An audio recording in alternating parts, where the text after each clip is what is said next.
वह भी हमें जानना है। और मुझे लगता है कि जिला पंचायत एक बड़ी संस्था होती है। त्रिस्तरीय पंचायत की यह बैकबोन है, उसकी रीढ़ है। इस दिशा से आपकी बहुत बड़ी भूमिका है। त्रिस्तरीय पंचायत में अगर हम देखते हैं तो सर्वोच्च संस्था के रूप में जिला पंचायत है। ग्राम पंचायत के बाद क्षेत्र पंचायत, क्षेत्र पंचायत के बाद जिला पंचायत। और जिले के अंदर आप में से जितने भी जिला पंचायत के अध्यक्ष हैं, अपने अपने जनपदों में 15 लाख से लेकर के 65 लाख तक की आबादी का प्रतिनिधित्व करते हैं। यानी जितने बड़ी आबादी का प्रतिनिधित्व करते हैं, दुनिया में बहुत सारे ऐसे देश हैं जिनकी आबादी उतनी भी नहीं है। तो स्वाभाविक रूप से एक बड़ी आबादी का प्रतिनिधित्व करने के कारण उस जनविश्वास पर खरा उतरना हम सबकी प्राथमिकता होनी चाहिए। अगर हमने अपने जीवन में प्राथमिकताएं तय कर ली और उसके अनुरूप प्लानिंग को हमने महत्व दिया, तो सफलता तो फिर हमारे पैरों को चूमती भी दिखाई देगी। महत्व इस बात का नहीं कि आपको सारे पावर दे दिए जाएं।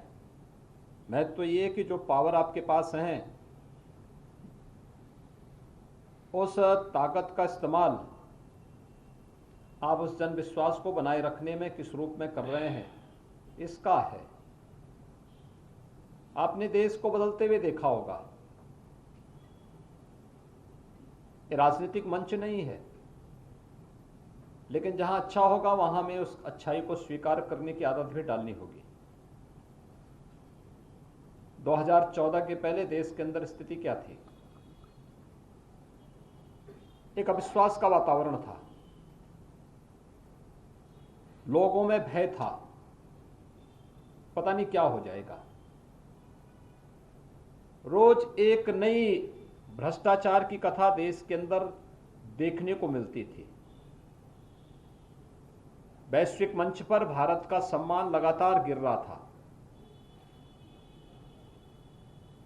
और देश के अंदर अव्यवस्था का सा वातावरण था। ज्यादा दिन नहीं हुए, 7 वर्ष पहले देश के अंदर किसान आत्महत्या कर रहा था। देश के अंदर रसोई गैस के कनेक्शन नहीं मिल रहे थे। जनता को मिलने वाली हर सुविधा में व्यापक भ्रष्टाचार था।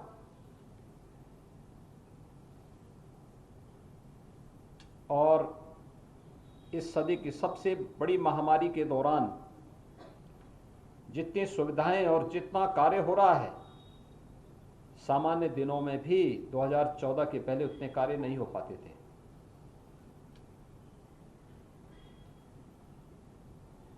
दो 2014 में प्रधानमंत्री के रूप में मोदी जी का चुनाव होता है और मोदी जी का चुनाव होने के बाद लोगों ने एक आशंका व्यक्त की थी, पता नहीं क्या होगा। उन्होंने अपने पहले संबोधन में इस बात को कहा था कि मैं भारत का प्रधानमंत्री हूं। 125 करोड़ लोगों का प्रतिनिधित्व करना और वैश्विक मंच पर उनके सम्मान को बढ़ाना, ये मेरा दायित्व होगा।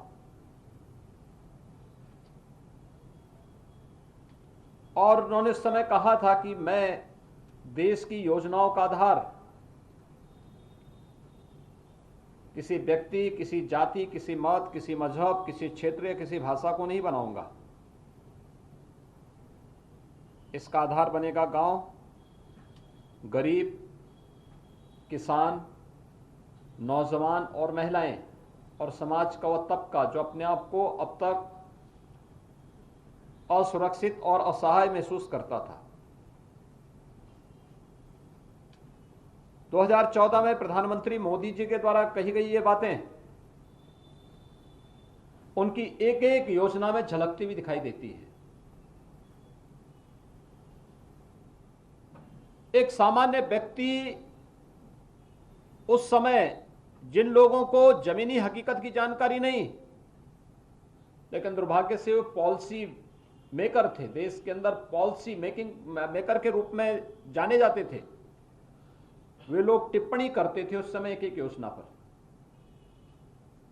याद करिए, जिन गरीबों के जनधन अकाउंट खोले गए, जनधन अकाउंट खोलते समय लोग कहते थे कि मजाक हो रहा है,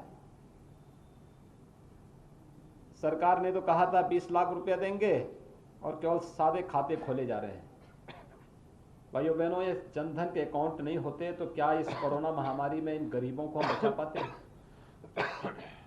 इस देश को कृतज्ञ होना चाहिए प्रधानमंत्री मोदी जी के प्रति, जिन्होंने एक एक गरीब का बैंक में खाता खुला दिया और योजनाओं का लाभ सीधे गरीब के खाते में देना प्रारंभ किया।